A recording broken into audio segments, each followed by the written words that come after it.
President Trump wants to take control of Union Station, the transit hub located near the U.S. Capitol in Washington, D.C. Transportation Secretary Sean Duffy made the announcement Wednesday while at Union Station to unveil new high-speed trains going into service this week. Joining me to discuss, Sarakshi Rai, Deputy Managing Editor for Audience here at The Hill. Hey, Sarakshi, so who's actually in control of Union Station now, and what does this change actually mean?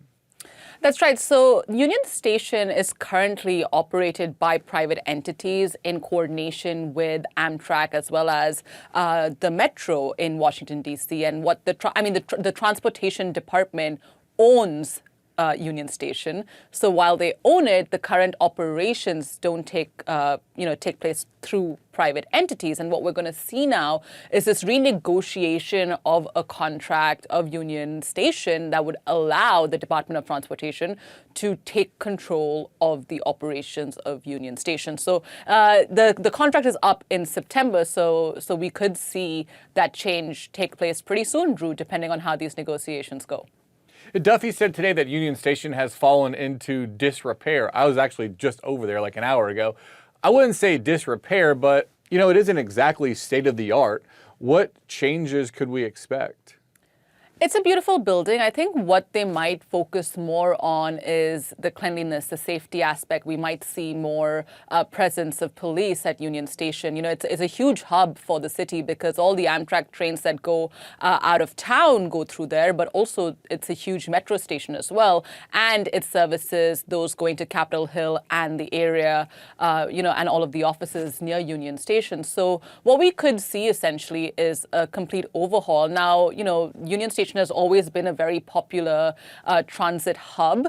But what we did see in the pandemic is there was an uptick in crime-related incidents in and around Union Station. So since then, a lot of commuters have come back to the office. It's still bustling now. But there were moments when Union Station was pretty dead in the pandemic, Drew. So what we're seeing now is that more people are frequenting Union Station, and there are just more commuters going in and out of that transit hub as well. So we could see the Department of Transportation make some changes like, have more seating spaces, maybe have more police there. So still a lot of unknowns, but changes are coming. Do we know where the money is coming from? Well, this would be via federal funds. It would be via the Department of Transportation's funds. So depending on what exactly the Transportation Secretary Sean Duffy would like to do, this would either come from federal funding or it would come from D.C. taxpayers' money, Drew. Yeah, I'm wondering if Secretary Duffy and President Trump can do this unilaterally, or do they need any kind of sign-off from Congress or even local government?